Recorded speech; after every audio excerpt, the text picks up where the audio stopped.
Hi guys, my name is Jessica Khoury, and I'm really excited to be talking to you over in Spartanburg. Not so far away from me. I actually live in Easley, and so I'm really bummed that we didn't get to do our in-person meeting this summer. But hopefully, maybe in a year or two, we can reschedule and I get to meet you guys face to face. In the meantime, I'm really glad to be able to talk to you this way, and I'm so excited that you're reading some of my books this month. I hope you are enjoying them, and I'm just going to talk a little bit about the books you're reading, some of my inspiration behind them to answer a few of your questions that have been submitted, and talk a little bit about my writing process and maybe what's coming next. So yeah, this isn't going to be super long, but if you guys have any follow-up questions or ever want to find out more, you can look me up online. I've got a Facebook page under Jessica Khoury. I'm on Twitter. I'm on Instagram as well. So you can find me at all those places, and links are through my website at www.jessicakhoury.com. All right, let's get started. So I'm told you have been reading two books in particular, and that you have copies of Origin, which is my first book that came out in 2012, and The Forbidden Wish, which came out in 2016 and is my Aladdin retelling. So just to recap on those a little bit, I think it's kind of ironic that of all my books, published books, you guys are reading the two that deal with like immortal main characters. Of course, Pia, the main character of Origin, is very, very different in almost every way from Zara, who's the main character of The Forbidden Wish. And I'll talk a little bit more about that as I go into them. But a little background on me first. I grew up in Northeast Georgia in a small town called Toccoa, which is right over the South Carolina state line. And I've lived there all the way through college, and I've lived here in Easley, South Carolina, since about 2014. And I love it here. It's one of my favorite places to be, and it's definitely been a challenging year, I know, for all of us. But I am just looking forward to things opening up again. And one day getting to get out. My dream right now is to just write in a coffee shop again. It's like the simplest thing that, that I guess I really took for granted before. But for now, I write here. This is my office. You can see all my books behind me, and there's plenty more not in the shot. And so I guess I'm a writer because I have a book problem, as you can see. Ever since I was a kid, I've loved books. I've loved reading and collecting books. And growing up, I didn't have a lot of money to buy my own books, and so I spent hours and hours every day in the public library in my small town. And so libraries are like, for me, kind of the environment in which my love for reading and love for writing was first founded and nurtured. And so I'm just so grateful for the Spartanburg Library working with you guys and setting all of this up. All right, so I have been writing, let's see, for goodness, I guess I wrote my first like novel when I was 13, and I'm 30 now, so it's been about 17 years that I've been a writer, and it has been nearly 10 years since I wrote my first book, Origin, my first published book. So I'm really excited you guys are reading this one because it's a very special book to me in that it was the breakout novel, I guess you could say. It was the book that finally helped me realize my dream of becoming a published author, which I have wanted to be since I was 4 years old. And actually, I guess the first book I technically ever wrote was a sequel, like a fan fiction sequel to Sid Huff's Danny and the Dinosaur, which is a picture book that I read when I was 4 years old in preschool. And I really loved the story, which is about a little boy who goes to the Museum of Natural History and sees a dinosaur on display. And the dinosaur comes to life, and they go on these adventures together around Danny's town. But then at the end of the day, the dinosaur has to go back to the museum and goes back to being like a lifeless museum exhibit. And the book ended with Danny walking off into the sunset, slumped over and crying because his friend was like gone. And I was devastated as a kid when I read that. And by the way, I've learned since that they've actually changed the ending of that book, and newer editions of the story have a happy ending. I guess it was just too much for kids to take. It was definitely too much for me to take. So naturally, I turned to fan fiction and wrote my own sequel to the story called Danny and the Building Blocks, which I stapled together and put on the bookshelf in my preschool class. And my preschool teacher ended up reading it to my class during story time. I'm not sure how she did that because every single word in the book was spelled incorrectly, but she somehow made it through. And I remember sitting there surrounded by my friends, listening to them hear the story I had written. And that was like the moment that the seed was put in my heart, that this is what I wanted to do and this is what I was meant to do, was to write stories. And of course it would be a long time before my first book was ever published. But this is a dream that's been deep inside me ever since that day. And so when I was 13 in middle school, I actually wrote my first novel that I was so sure was going to be published and be a huge bestseller. It was a high fantasy story about a boy who finds out he's the lost prince of this magical land, and about the girl, this like forest girl who helps him. And it was basically just cobbled together from all of my favorite stories by writers like T.A. Barron and Brian Jakes and Susan Cooper and all of these great fantasy writers. And I wrote that book. It took me about a year, and I made all my friends read it. And I gave them like questionnaires to fill out that asked like, who was your favorite character? Was there a part that you got bored? Was there anything you didn't understand? What would you have changed about the story? And I like forced all my friends to read it and fill out that questionnaire. And I bugged them until they did. Which is funny because I feel like most young writers tell me they're scared to show their work to people, that it's kind of like, you know, we feel really shy about our words. We don't want to be criticized for them, so we kind of keep it to ourselves. I was like the opposite of that. I was like obnoxiously in people's faces, like, read my book! Tell me if you like it or not. And I'm sure my friends loved me for it. But it really was incredibly helpful to me as a writer because I got, you know, feedback. I learned how to take criticism. I learned how to revise and rewrite a story. And I learned, I think most importantly in that year, that I could do it in terms of starting a story and finishing a story, which is the hardest thing for a beginner writer. And it's still something that's still really hard for me, is finishing what I start and seeing a story through all the way to the end. And that was a really valuable lesson that I learned simply by sitting down every day for a year and writing and just doing the work that goes into writing a story. And so I'm going to go ahead and answer one of the questions that was submitted, which is, what is your advice to young writers? And that is simply to do the work. And it's like the most boring advice ever, and I apologize for that. But it really is what everything comes down to. You can read as many books on writing as you can find, which is a great way to learn, and that's something that I still do. And there's my book on my shelf of like writing craft books up there. And you can take courses online. You can take a whole degree in college on writing. I was an English major, so I studied books and literature for 4 years through that. But I still look back to that year when I was 13 as the most important class or learning or lesson that I could take. And that was to simply finish something. Now that book ended up being terrible, like really, really bad. And I didn't know that at the time. And I can still go back and read it and like see like the glimmerings of something there. But my skills just weren't up to par yet, and that's okay. That's totally okay.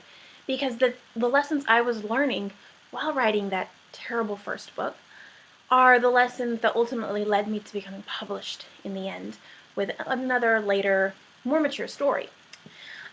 So yeah, my number one advice to every young writer is that you should finish the work, get to the end, push through the slog in the middle of the story, and just find your way to that last beautiful line of the end. And that's really the best thing that you can do for yourself as a writer. So fast forward to college. I spent those 4 years that I was getting my English degree working on my next novel. And this book was very different from my first. And then I approached it in a much more mature way. I had learned a lot about writing. I had a whole plan. I spent so much time revising the book and getting feedback on it and doing everything you're supposed to do if you're going to get a book traditionally published. And this was another fantasy story, and it was about a boy who was a gardener, or an apprentice gardener, at this grand palace, and he had this like secret crush on the princess, and then she ends up getting kidnapped, and his master is blamed for the crime, and so he has to go and rescue her before his master gets executed for committing this crime that he never did. And so it has like this band of, misfit heroes going on a quest, rescue the princess, and all these like classic fantasy elements. And it's still a story that I really, really love. But at the time, I thought that it was the only story that I had to tell. Like, I put 4 years of my life into that book. I put everything I knew into it, my whole heart, my whole soul, everything I knew about writing. I did it all right.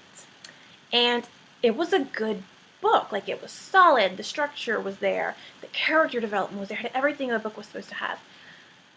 But after I graduated in 2010, I spent a whole summer trying to get that book published by sending it to agents. Now, agents are like the first step in the process of being traditionally published, as opposed to like self-publishing, which anybody can do through Amazon and other services.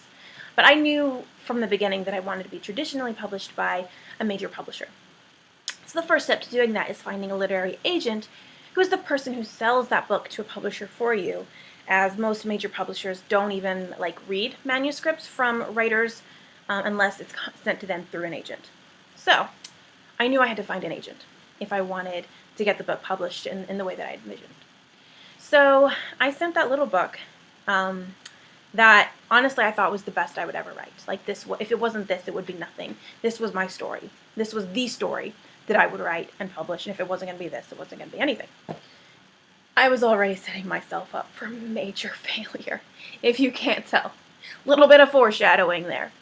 So I sent that book to like maybe 60 agents, and all of it, every single one, rejected the book. And most of them didn't even tell me what they didn't like about it or what was wrong with it. They just said, no thank you, pass, like form rejection letters. And in the end, I was left with this book that was unsellable. And it was really heart-crushing, because like I said, I put everything into that book, everything that I thought I had in me as a writer. Every dream was put on that book, every hope that I had for being a writer. It was like all of like me, my whole soul was in that story. And so when it ended up being rejected by so many people, I felt like I had been rejected. Not just my book, but like me as a person, as a writer. That was really hard to deal with. And no amount of getting criticism on my writing from my friends could have prepared me for that. And so going through it was a really tough thing. So that summer, it was July, early July, I remember going out and taking a walk. And I had probably just gotten a whole new influx of rejection letters in my inbox. And I was just truly feeling devastated and at a loss. And I began questioning, like, is this even what I'm meant to be doing? Obviously, there's something wrong here. My writing probably sucks, and I'm never going to be published, and I've spent my whole life on one dream that's never going to come true. And it's all a waste of time. And there was like this whole identity crisis tied up with it. Like, if I'm not a writer, what am I? What am I supposed to do with my life? So finally, as I was walking and just like had this like major mental pity party going on, this picture came into my mind, like out of nowhere. And it was a picture of a girl trapped by glass walls and surrounded by jungle. And her name was Pia. And that was all I knew about her. But I was immediately intrigued by this girl, and I just found myself asking questions about her. Like, why is she trapped? Why is she in the jungle? Most of all, why does she look so sad? What is this girl's story? I remember getting like full body chills, running home, and writing the first chapter of Origin that day.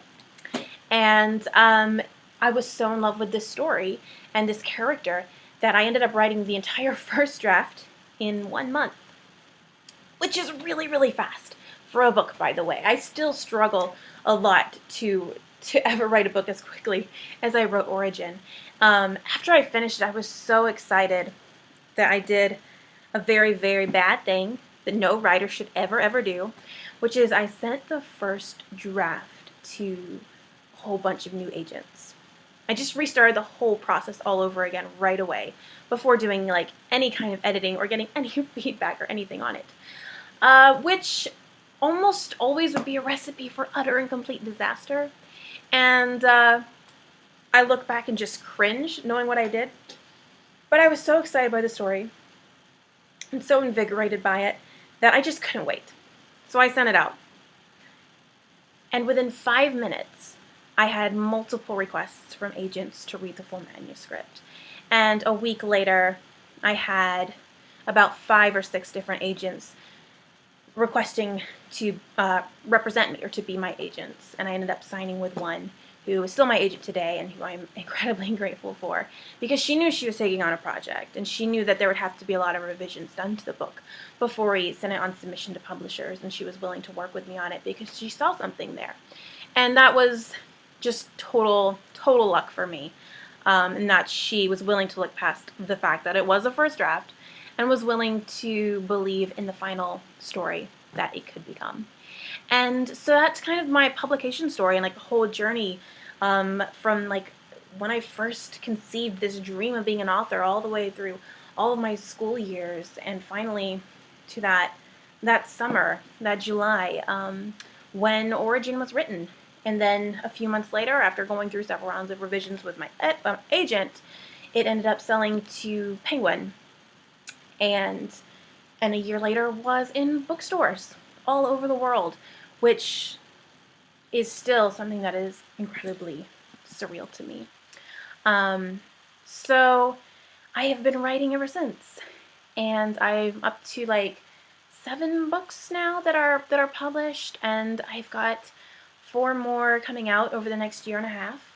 So it's been really incredible seeing that dream come true, and I feel incredibly grateful every day to continue to be writing and pursuing this dream that I've had for so long. So I'm going to answer another question submitted from you guys, which is, how do you find an idea for a story? And I kind of answered that already with Origin. I told you how that story came about, and that's what it's referred to as like a bolt of lightning idea, where it all just falls into your head at once. And that was kind of a rare thing for me. Most of my stories did not start that way at all.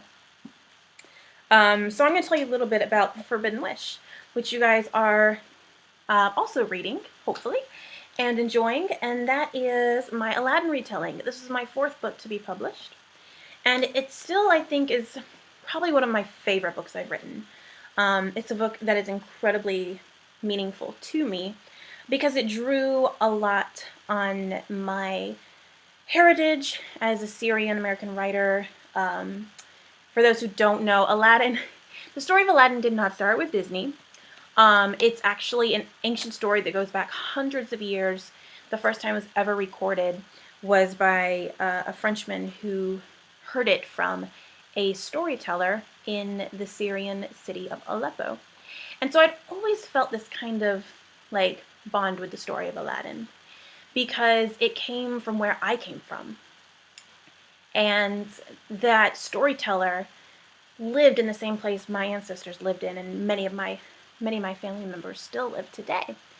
So there was this moment, like probably a year after Origin came out, when I was like scrolling through Pinterest, and I'm a Pinterest fanatic.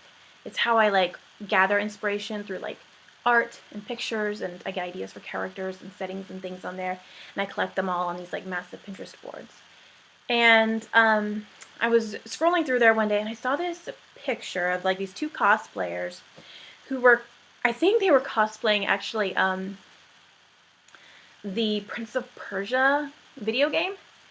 And there was like a guy and a girl in like this Middle Eastern garb. And I remember looking at it, and they were like in this like romantic pose. And my first thought was, oh, that's like, could be Aladdin and the genie. I was like, wait, what? The genie? What if the genie was a girl? Yeah. And that was like the moment that idea was born.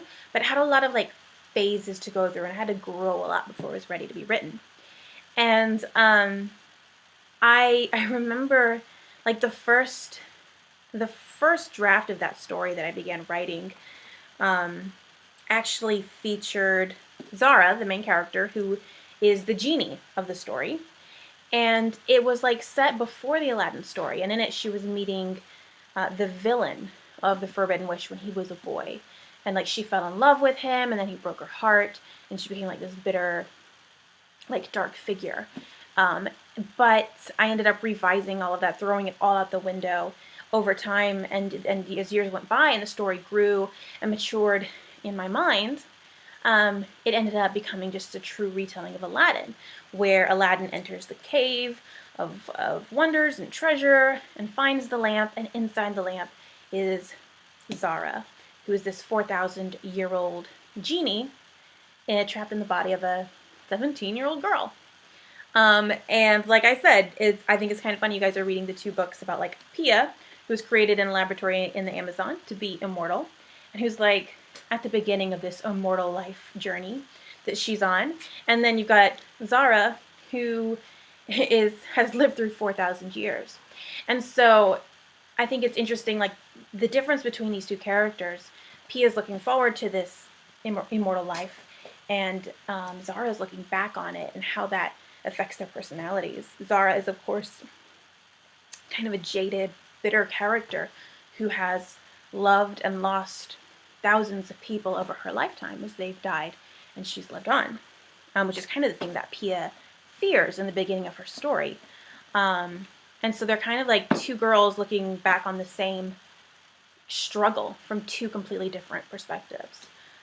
But that's kind of how the idea for the Forbidden Wish came about. It was a slower idea in that I got the initial seed of inspiration, but it would take time and a lot of writing the wrong things and writing the wrong story in order to find the right story for this character.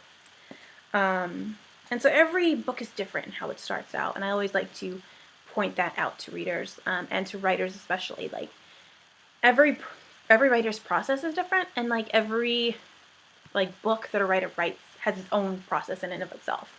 And it's kind of like reinventing the wheel every time I start a new story, which is so fun. And one of the great joys of being a writer is every time you start on a new book, you have to kind of relearn how to write a book in the first place. So I'm going to move on to another question, which is, how do you choose what to write about? Like picking a baseline for a book. And this kind of ties into the idea of where the ideas come from. But there is a little bit of a different aspect to it. Sometimes ideas come like unbidden.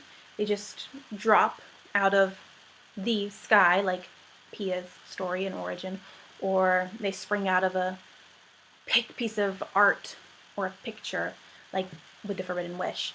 But there are also books where I choose what to write about, and it's where like I don't really have an idea or know what the book's going to be about, but it's in my contract for my publisher that I have to write something. So let's come up with a story.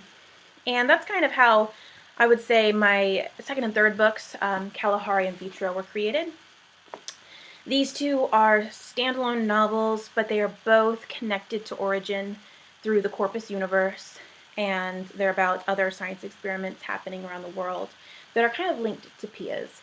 And so for each of these books, this was a case of like knowing I wanted to write another book that had to do with Corpus, this shadowy biotech corporation that created Pia and like there are other experiments going on around the world.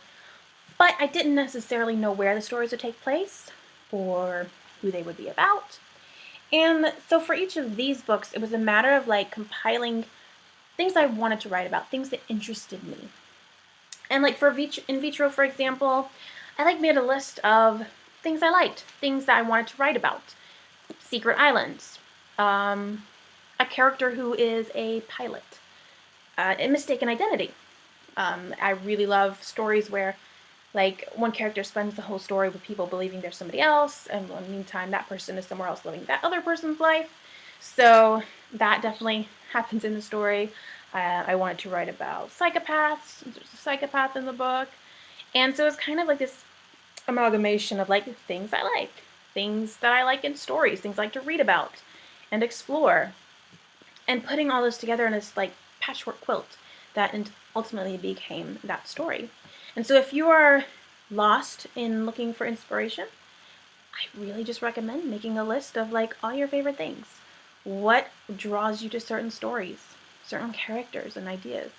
Compose those into a list and try to see how they fit together into a story. All right, next question. Let's see. What was the inciting incident that inspired this novel and what motivated you? I'm not sure if that's asking like what's the inspiration behind the book or what's like the actual inciting incident in the story itself. I'm going to answer the second one though, since I've already answered the first. So for those who don't know, an inciting incident is like the event in the story itself that kicks off all of the action. And one of the things that is most often missing in like first novels that people write is a lack of that inciting incident. The story doesn't start until your character is like propelled out the door on a quest that they really can't turn their back on. And so that's what is called the inciting incident. And it always has to happen in preferably like the first 3 chapters of the story. If you push it much later than that, then the reader is going to get bored because like you might have a really interesting character or world or magic system or whatever, but none of that matters until the action of the story begins and the character is thrust out on their journey, whether it's internal or external or both. And so like for Origin, the inciting incident of this story, Pia of course is being raised in a laboratory, and she ends up sneaking out of the laboratory for the first time in her life. And what she finds outside the fence that has walled her in for 17 years launches her on this journey. And for the Forbidden Wish, the inciting incident happens in the very first chapter when, of course, Aladdin finds the lamp and sets Zara free. And meeting him and coming out of her lamp after being trapped in there for 500 years under the desert is definitely an inciting incident that launches Zara onto her quest and her story. So if you're a writer and you're struggling to get your story started or to find that inciting incident, I encourage you to pick up some of your favorite books, read just the first 2 or 3 chapters, see if you can identify what the inciting incident is that pushes that character out into their story and kind of pushes them through a door they can't come back through. All right. So I'm really glad that you guys submitted these questions. I'm so happy that you got my books and are reading them. And if you have more questions or want to look up any more of my stories, find me again on social media through jessicakhoury.com. I have a contact form on there you can reach me through. You can always pop me questions on Instagram or Twitter, and I'm happy to answer them there as well. So it's great talking to you guys, and I hope that one day soon we will get to meet in person. In the meantime, I hope you find many books to love and to get you through this crazy time, and that we will meet soon. Bye!